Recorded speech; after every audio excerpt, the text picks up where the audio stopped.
There's a growing feeling in Washington that diplomatic efforts should go on, but that Argentina must be made aware that if war breaks out, the United States will firmly back the British.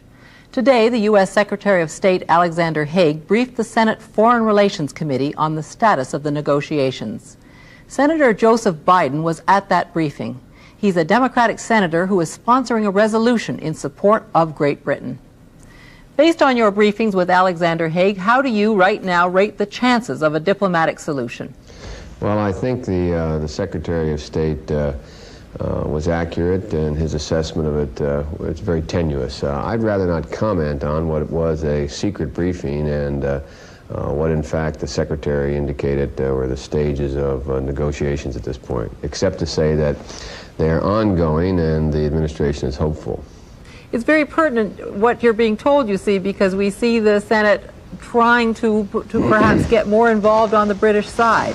Doesn't that depend on how you rate the chances of an imminent diplomatic breakthrough? Well, not really. I believe that that my resolution, which clearly calls for us to state whose side we're on, which is the British side, will in fact, I believe, aid the negotiating process, not diminish the chances of negotiation. I think the Argentinians must be disabused of the notion, assuming they harbor it, that the United States is truly neutral in this matter. And so I have no sense that my resolution calling on the United States Congress to go on record in support of the British would be anything other than helpful.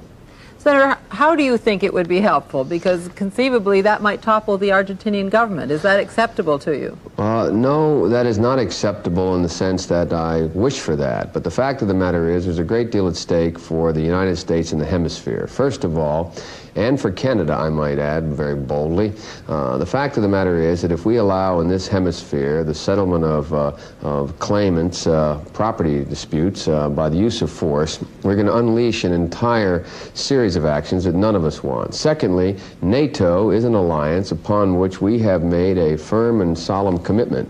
And it's clear that the Argentinians are the aggressor, it's clear the British are right, and it should be clear to the whole world where the United States stands. All right, you mentioned hemispheric interests. Let's just stick to American interests at the moment. Yes. The OAS has voted that they recognize Argentinian sovereignty.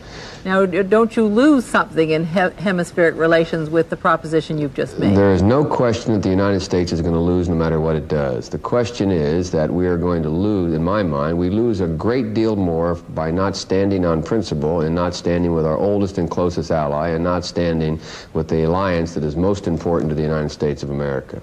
Could you tell me quickly how you rate Soviet actions lately in helping Argentina, if you're not also giving them a whole new opening in Latin America? Negligible. I believe that Soviet actions are negligible. Their capabilities are limited in the area. There is no evidence that the Soviets are, in fact, making any major moves to move anywhere into the hemisphere.